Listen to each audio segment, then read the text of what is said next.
Oh, hello again, everybody, and welcome back to the Super Giant Dudes podcast. That was session 21. It's crazy. It's crazy to think that we're in the 20s already. Feels like we just started yesterday. But also, a lot has really happened. Welcome back, everybody. How'd everyone like that? Any initial thoughts? Magnus, you weren't there to play with this one, but any initial thoughts as someone who's observing from above and beyond? What is going on with the tentacle in the nostril? Is it some evolved psycho slug? What is it? It's some kind of a psycho slug or some kind of a parasite or something. Mysteries. Ooh. Who knows? It's funny because late again. I forget. Is this found out? Full transparency, we're almost caught up to how much we've recorded, just because we haven't been able to record as much during the summer. I think there's about 3 episodes after this. None that we played with Amy yet. So actually, what the players know now and what you've all seen is the full extent of what we know about what's going on with Aisha, who we will have again soon. But yeah, I guess we can start with that. Any possible theories, theory crafting from you all so far? What are your thoughts, given everything that's happened? It evolved Psycho Slug, or some part of the Psycho Slug family that has gained sentience. I think she's from a planet where that is a species that lives symbiotically with the gill fin people, and maybe she's special in some way, or maybe this thing is like a hive mind or something, and she needs to go back the planet to return it, reclaim the throne or something. I definitely. That's amazing. I definitely get hive mind. I get a hive mind energy, or a parasite, hive kind of symbiote. I don't know. It just kind of feels like it. I mean, it doesn't feel malicious at all, but it is very oh, and then every time it happens. But I mean, also the side that Sweet Pea is also kind of hesitant to reveal some of it at moments. Makes me feel it might just be more personal, more a intimate detail that might put her the character at risk if it's revealed. Interesting thoughts. Yeah, I will say, Amy, I love Sweet Pea and Aisha's little relationship that we established in early on. Just her being that first girl to check up on you and be sweet to you, and how she's looking out for you, she's hanging out with the boys all the time. Yeah, and all that testosterone on that planet. It was refreshing. Yeah. And I like that she knows what's up immediately because she's a fucking AI. She could just look shit up. And is covering your back in that way. I love that she is doing that, and it's just the boys don't need to know. I think that's really cute. For them to have that little relationship. That's mother. Sweet Pea's mother. Yeah. As the gays would say. I think it's either harmless or beneficial in some way, because it did take over B-Saw for a bit, and then B-Saw was fine after. Yeah. It's also gotta be two people, because she said she was saying Aisha, referring to Aisha as a different person. In the third. Yeah. I don't know if you guys caught, and this isn't really a spoiler, but since the beginning, Aisha has been saying "we" when referring to herself. You guys didn't catch it, I don't think, or no one reacted, but little clues that Amy was throwing in there. Even sometimes, I would miss her saying it. Say we or us. Yeah, I kept saying it, and I think the comment about just wanting to have fun, like maybe separates it from the rest of the species, where maybe it is a dangerous species and this one is different in some way, shape, or form. Interesting. I love secrets, and I love in-game being able to like message players like secretly and like come up with stuff on the spot. Yeah, well, because the Beastsaw thing was entirely improvised. I don't remember like how it came up. I approached it with you. Yeah, because Aisha got knocked out, and then I remember being like, oh, like we had that conversation like, oh, wouldn't it be sick? Because like you know. Because she's like, God, just literally makes sense. Yeah. I was like, I thought it'd be fun for Amy to play Beastsaw Phillips for a couple minutes. Absolute madman. That was my favorite. Yeah. Speaking of Beastsaw, truly a character that I had no idea would be so special. I think when we first came up with, or when I like first like came up with him as like a Jin Commander, and he was like in that one shot that we did for Rage Against the Rift. He was supposed to be this like fucking wild card, unhinged, like absolute like slaughterhouse of a person. That was like obviously sus at first, right? Because you guys were like trying to figure out like who you could trust, and this guy was like fucking shit up in prison and like was so bloodthirsty, but like to have him change so much this episode, or like get so much depth out of him in terms of like, you know, Aisha's interaction with him. And like how much work he put in this in his combat. Like he killed like half of like the bodyguards. He killed like a bunch of the Fabrizio, he killed. Or no, Bugaki roasted the other two, but yeah, he did the killing blow on Bugatti. He finished it off. Yeah. He went Jurassic Park mode on that motherfucker. Yeah. I mean, the power of Aisha's influence, I think it's a cool concept to explore of something that is so dangerous and volatile, and then just being controlled. Yeah. Well, you guys tried at first with the collar, which also an improvised thing, which works because you know since then he's been like keeping pretty chill. Whenever he's got those chill stims injected in. It's a funny way to get that's them all to you guys. Yeah. Truly a character I didn't know if would even last that long. I thought you guys might eject him because he was such a. I think it was Sappy. Yeah, Sappy was like we wanted. Yeah, I immediately attached to him. Yeah. I think it was just the timing of what I wanted to do with Mikey. And I was like, oh, this is like the perfect tool. It's like the switchblade of violence. I could just point him in a direction. And see what happens, you know? And, you know, and it could have, I think it was interesting too, because I feel like you probably could have taken it in any other way. Like it probably could have backfired on us at multiple points. Yeah, there were points where he could have fully like harmed you guys, harmed someone at the base. But like, since you guys developed that collar, I was like, we can't really. Like, you guys made something that actually like it had to be a little foolproof. Yeah. So I was a little worried of him, but like, you know. Question.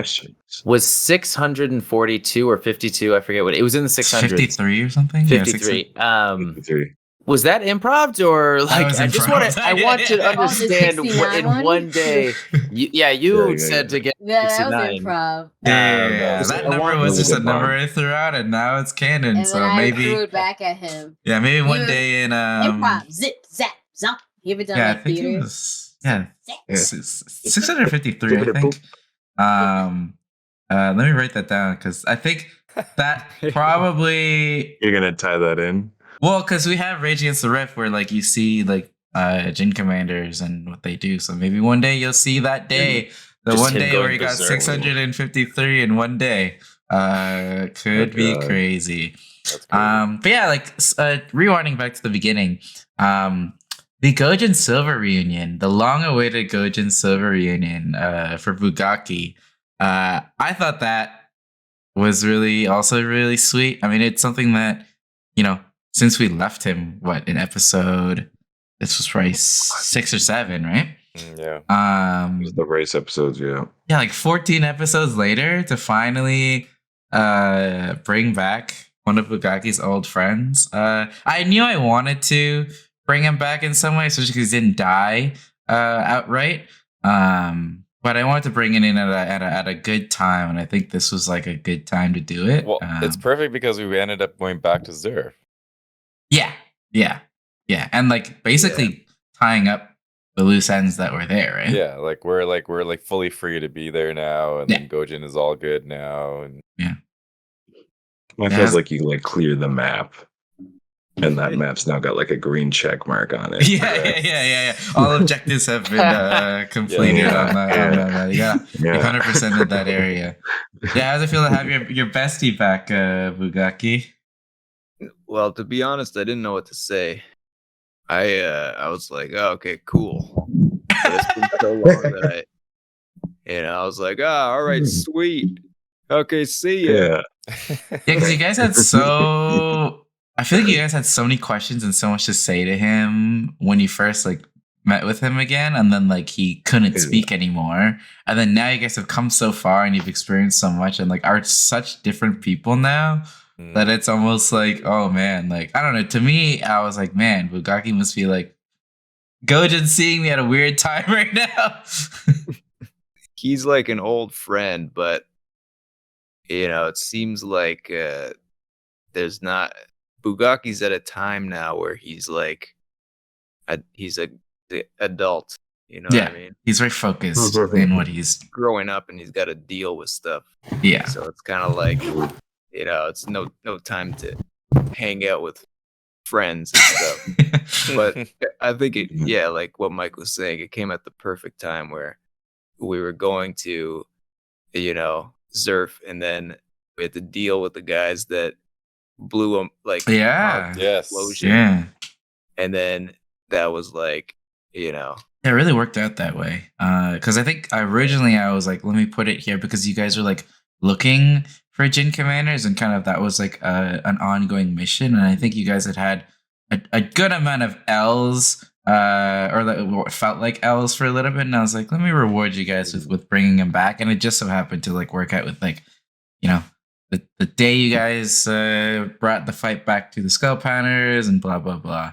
But speaking of like being an adult and like intense shit, the Leva confrontation was something very very intense.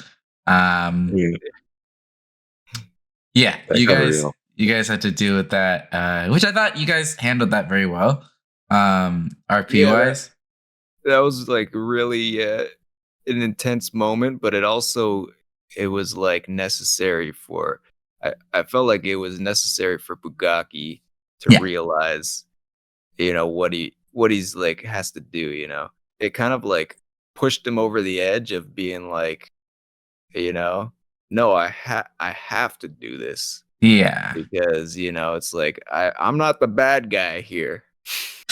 Well, because we've been talking about like Bugaki's arc, even like off screen and stuff, of just like where do we go? Because like he was this like guns blazing kind of guy at the beginning, right? And then like you guys did some shit that was like, oh shit, like are we doing the right thing? You killed all those people on that ship, and like that shit is gonna like change a person, right? And so like Bugaki was in this weird headspace, and the Leva thing, I kind of thought of it just because like one, the bloody daggers showing up. I was like, oh, like maybe like Toshio came with them, but then I was like, wait, what if like there was actually a leak, and then like who would have done that? Like obviously the one person who was like, trying to look for a peaceful solution, who seeing Bugaki and everything he's been doing, and like, how he's represented by the new union, and like, all the damage that he has done, especially with like that shit full of people,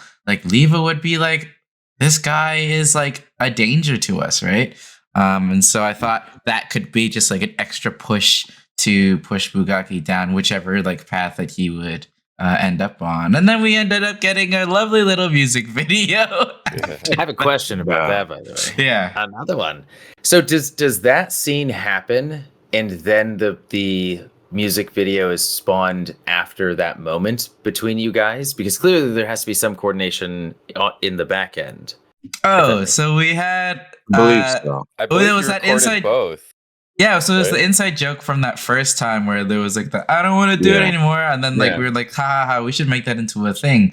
And then when we were talking about making it into making the first thing into an actual song, I was like, oh yeah, there's another time where we revisit this later and revisit that joke, and then D-Friend was like, there's a new song, like I think I'm gonna do it now. And then so when I asked D-Friend if he could like do that song with Brendan, shout out to Brendan for the music and stuff. We got both of those together way after the fact. And then like I used those tracks, inserted them kind of at that moment, and then kind of made the visuals and stuff that I thought could maybe fit. It plays out really well. Amazing. I like this one a lot. So because like also the timing of this one, it's just like we kind of see it like it happens while we're there. So there's that coming to life reality of when all that production that you put in drops, and we're back to the recording of just like Bugatti at the window, just like like singing to himself, like, "Fuck you doing, Bugatti?" And it's just like. It's like a nice return to like what we're actually seeing. Yeah, because we like just need 8 more songs, and then I have an full album.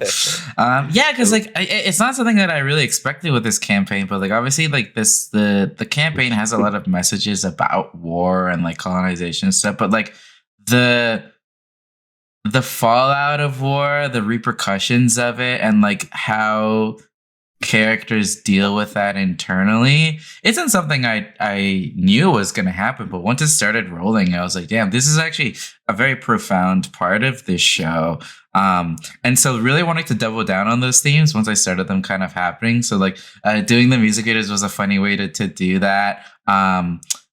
Also like shortly after that conversation, the Eddie Dobino scene, I thought was like a perfect little like wrapping that up. Well, not wrapping up, but like a little cherry on top, because I think when we recorded this, and this is like I mentioned like before, like we have this double thing going on where like we're watching these episodes having not finished recording them. So sometimes things will be fresh in our mind. I think we had just watched the episode like a week or two prior of when you guys first met Eddie Dobino in that bar. And so like that was just in my mind. Same thing with like Toshiro, like coming back, like things that like we watch in real time, I get reminded about, and I'm like, oh, how can I bring them back in some way? And so like thematically, I thought it was perfect because in that scene, Bugaki inspires Eddie Dobino to get back in the game. He was like this like washed up old smackball player, and then Bugaki as a halfling was like,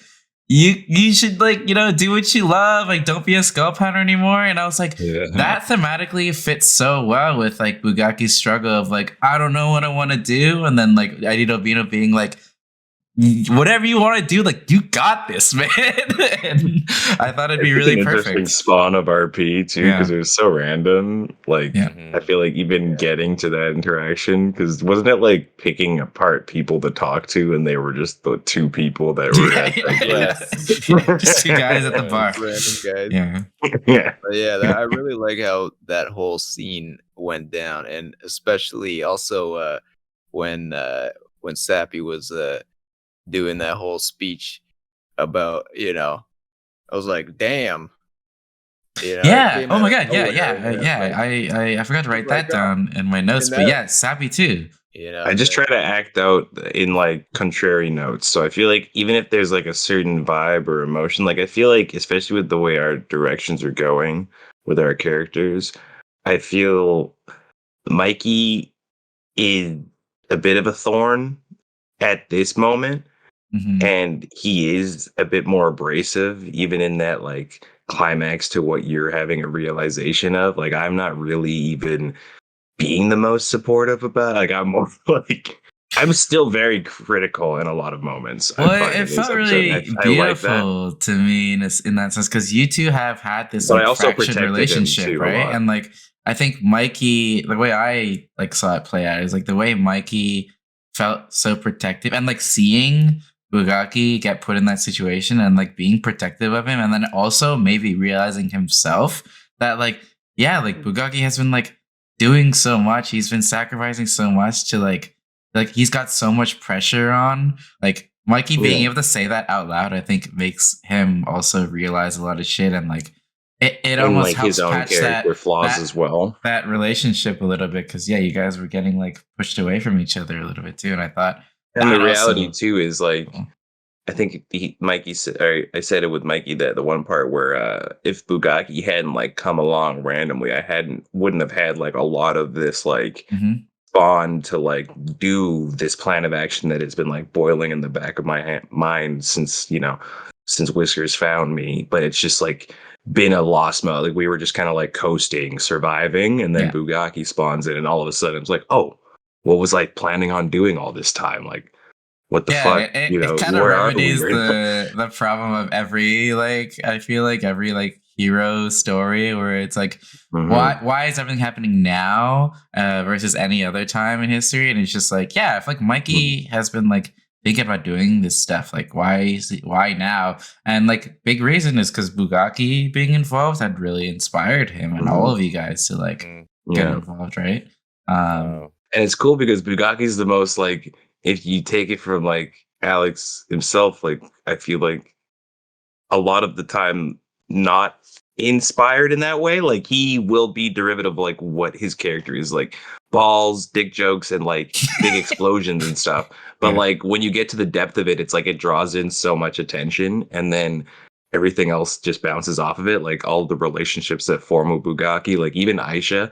Like when Aisha was bringing us in and like specifically only yelling at Bugaki and like hitting Bugaki, like that's such a visual thing that makes sense. I was like, oh, that's their relationship. Like she's constantly annoyed by him because he's like the dumbest of all three of us at times. The way Aisha is sometimes with like the smoking and the drinking is funny because I as I mentioned before, it's a nice echo of like how Bugaki used to be too, right? So I like that they're kind of connected in that way. Aisha just felt that natural like connection with Bugaki, but also just didn't want to have roast him too. Like, didn't want his ego boosted or anything like that. Yeah, like crushing his ego in a way. It feels like a humbling big sister role. Exactly. She didn't want him to ever feel like too close to her, but also felt kind of protective for Bugaki for some reason. And smoke later less on, this time. She slowly grew to feel protective of him. It's interesting how like the characters change over time. Just a couple episodes. Yeah, her love language is like very like punch you in the shoulder really hard. You know what I mean? Say something mean, like literally a big sister, like just bullying their younger sibling type. And like even since Aisha came into the story, like Bugaki has changed. So much, Because like kind of he's like definitely been more humbled. I think the joke of Bugaki at the beginning was kind of like, he's overly, like overly confident and overly like kind of like he's got a small dick, so he's gonna make up overcompensate. The metaphor, you know what I mean? We couldn't stop you from like it's stomping relative. into a room and announcing yourself. Like we were like, Bugaki, stop announcing your name and your position everywhere you go. Exactly. But then after Aisha came, and then that's when Bugaki started getting that, what am I doing kind of stuff. And then now it's kind of like Bugaki is kind of realizing what to do, but at the same time I was kind of struggling with this idea of like, do I go full pro war, because I don't believe that, you know what I mean? So it's kind of weird. It's a as a character to be in, because the character should not be like, oh, I shouldn't do it. But then for me, I'm like, oh, war, I don't agree with war. So it's this weird thing where I'm still kind of resisting the idea of Bugatti being like, go pro war, let's I feel like as a character, it's a tough thing, but you can always have like affinities to things like that, and you can like play adjacencies. Like even with like your own personal biases, like even me, like Mikey is like pretty aggressive, abrasive, and not really at this point like a sleuth. Like he doesn't really solve a lot of things the way that I originally thought I was gonna have him. So I think the first time I built him, I was like, oh, I got to investigate, I got to find something out, I've got like word on the street type shit. It's a lot messier. And then halfway through the season, once all the trauma happened, I substituted it for threaten, knock someone out, like all the like abusive skills, and it like shows in his character and how he acts in the show. But like a part of me is like, oh, I want to investigate that, I want to like research that, but it's like most of the time I'm just punching shit and like being violent. It's almost as if once we realized that Mikey was the youngest sibling of a fucked up family, he really started to act like the youngest sibling of a fucked up family. Really acting out. The stuff that Mikey went through is like traumatizing. Yeah, it is. And then for that whole thing to happen, like I couldn't see him going any other way. You know what I mean? It's like true, yeah. you would have to go. Like being handled the way I did, because I was humbled completely and like embarrassed by them, and then we had to escape again, and then it was this whole thing. But yeah. D-Friend, being the opposite of what the characters that you're role playing, Bugaki, in terms of no war versus war is necessary, does it at all put you in the headspace of why someone might go to war, if that makes sense? Yeah, like I'm always thinking, what the character would think. You know what I mean? Yeah. I'm trying to think in terms of what the character would think. But then there's always the behind the character is me. And it's like your own personal biases. Yeah, my own personal biases.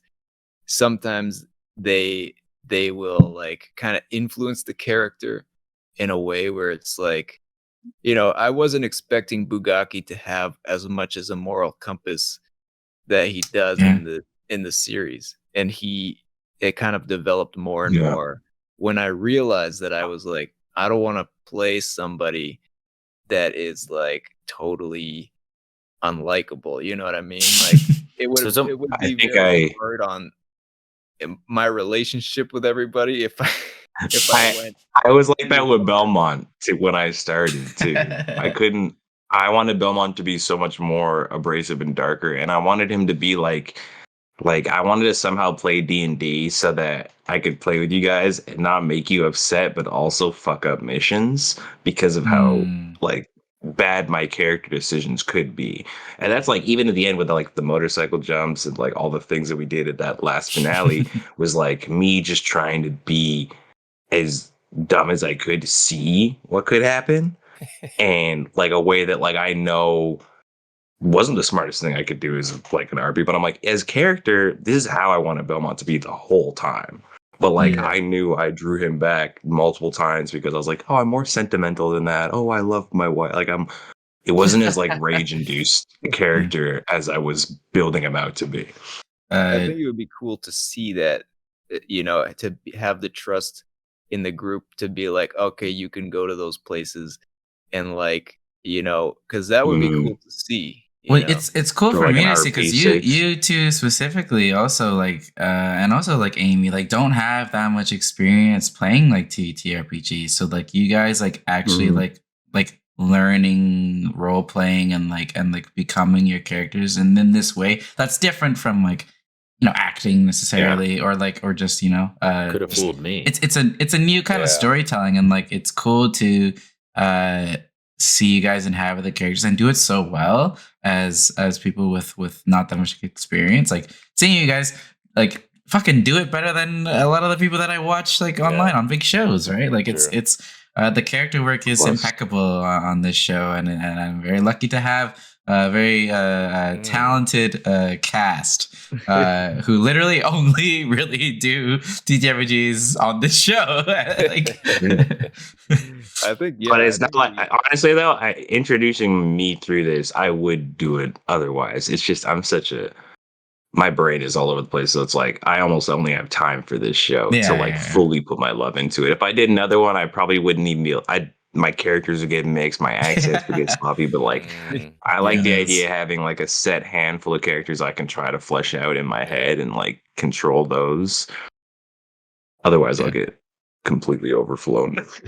Just all the characters in general are all amazing. You know, like I think everybody is just doing it as such a good job, and I like really mean that. Like what you were saying, like when I watch D&D camp podcasts, like I think we're like the characters that everybody has is like just as good, if not better. Yeah, I love our story. Like I consume so much actual play content, and like I obviously I'm biased, but like I love our story a lot, and I think we do things really well on this show that I don't see in other shows who do this shit professionally. You know what I mean? Yes. Like nothing's like safe and nothing's generic. Like it's so out of the box. Like every character that's brought, like, but it's still. I don't like watching myself at all. But like, I'll rewatch episodes constantly, and I'll re-listen to everything and like watch us talk because like it's different. Like, but it's like I don't watch my own Twitch VODs. Like, I don't go back and like rewatch my own content. But it's like I will come back here and I'm like, I need to watch all of Rainbow Valley again. And just it's interesting because even me, like I don't have that much experience as a GM, but like as a storyteller, I do have some experience with like my film background. But like this is like my first like fully independent like production like this, and it's very cool to experience this with all you guys, and I think we've created something very, very sick, and more people should watch it. So hey, put her there, put her there. Oh yeah, by the way, I don't know if you guys caught this, but during the Skull Pounder Fabrizio Bugatti monologue, the generous man monologue that I wrote for this, I don't know if you caught this, D-Frank, but this was actually supposed to mirror a scene in Super Journey Dude's Rainbow Valley. It's supposed to mirror that Dorgak scene, because I think he said the exact same thing where he's like, "I'm a generous man." Yes, and that inspired me to kind of have a similar vibe for this scene. That's so funny because I was just thinking something wild has happened that I'm not gonna say because it's something for the next season. Okay. I'm so excited for the next season too. We're not even done this season. No, we're not even done this season. But yeah, I'm hyped to be a player again. I'm getting like really excited to start writing it and stuff. Same. You know, it's coming, and I'm excited for the end of this season too. It's gonna be it's coming up. It's coming up. Only a couple more episodes left. Yeah, I was also just like quickly because we've been going pretty long. Aisha's like backstory with all the I was surprised he didn't put sad music. Goons. Yeah, I love that we kind of improvise. I mean, well, it's mostly you, Amy, improvising like the whole charity gala thing. Like we had talked about having people that had betrayed you, and I was like, of course they would go work for Skull Puns if there was money there. And I thought it'd be cool to pitch you against them in this final battle. But shout out to Amy for like improvising that backstory with them. A lot of it. I had like vague ideas. I thought you guys had worked together behind the scenes. Like a little bit. There was a little bit. I give him like bulletin notes. Like I'll say, I have this idea. I didn't know about the panty sniffing. Like I'll give him like ideas of where I'm going, but it'll just be like one word like type things like, oh, I think this is where I'm gonna go with this, and then the rest is just all just randomly out of my mouth. It's just on the spot. Yeah. Also, is this the fifth time? What number time is this that we destroyed one of Whisker's mechs?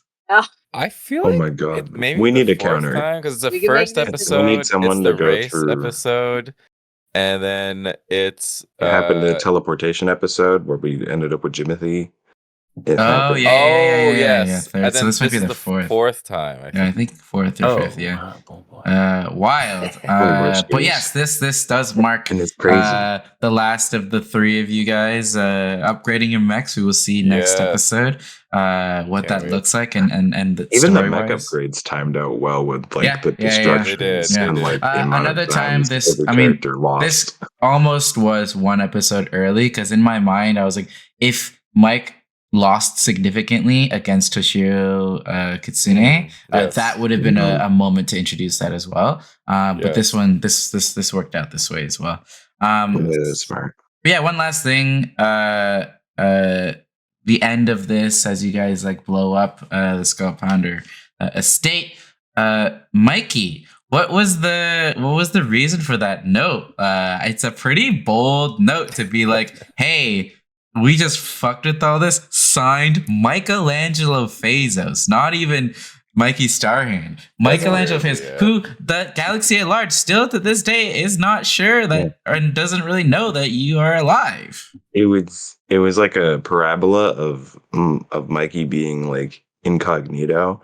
But after that first instance where I try to leave like trace of my existence, and then having it completely wiped and like put onto Bugaki made me more upset as a character because I knew myself I was going to be doing things that Bugaki wouldn't necessarily fully align with. So if whatever I do, Bugaki ends up getting blamed for, it also doesn't have the same effect in the worldview kind of thing where it's like, I don't mind like the Fazos name being tattered. I don't mind if people think, yeah, it's like, it's fine if people are like, oh, this is a shitty Fazos guy doing terrorism, like whatever. But I was like really trying to test the limits of what they'd be able to hide. So if I left it for the Skull Pounders to find out they're like a criminal organization, if they know that I did it, they're going to spread the news, hopefully. And maybe I won't get snuffed this time. Interesting. And I'll get some credit. Yeah, curious where that note will go and what happens from that. One last question for you, Chris. Yeah. This was the last. But what was your thought for putting his family in the same room, knowing they would probably get murdered? The Fabrizios? Yeah. Fuck them kids. I think it was like Pontiac definitely would have been in that room because he's like, he's the heir to the empire. He would be like shadowing in a lot of Bugatti's things. And I think the wife was just there as this was just the Godfather. That's what an Italian situation would be like. The kids, because he thought he would have had such an upper hand, right? Bugatti been like, like the fireplace would be on in the living room. How it's done. Exactly. Watch how generosity plays out. Yeah, this is like, watch son how you deal with the situation. Pretty much Al Pacino, like from the Godfather. They put their plates down and they like set their table and walk over. Technically, the daughters are still out there, but as Toshiro said, like they don't really like they're not gonna. They live lavishly off Papa's money, and that's about the extent of their involvement, unless they get so pissed and want to take revenge on you guys. But who knows what's gonna happen next season? Starhand, you killed my father. Yeah, exactly. What happened to the whole Skull Pounder estate? That's the question. Who knows? I guess we'll have to find out next time on Blink Space Blues. Next week again, I'll be in New York, so unfortunately no new episode. But I will try to have one ready for the 27th, the Monday. That is also the last Monday of the month, so I might actually do a Rage Against the Rift instead. Give me some more time to do some editing. But we'll see. We'll be back on the 27th though in some capacity. If Magnus, you want to run something too, I'm open to that as well. Or if anyone wants to run something, let's get some more content. Let's be consistent. Now the summer's over. Let's fucking be consistent because we're so bad at that. Let's fucking. Now that I'm a Hamiltonian, I'll be in Wisconsin, but I will do my damnedest. All right, no worries. Yes, the cheesesteak. Thank you all for watching. This was yet another wild episode, and it only gets wilder from here. I think the next episode is the only like slight bit of reprieve as like like the dust settles from this madness. But then we're back to Magnus's guest episodes, the 2-parter, which is like truly some of the most incredible TTRPG that I've ever played. Craziest so that's coming up. I'm excited for Ames to catch that. Yeah, will be awful. It's great because every guest gets like a little teaser of what they didn't get to record, and then they get like a little part of what they didn't see yet. Yeah. But until then, we will we'll see you around, and thank you again, and over and out. See you next time.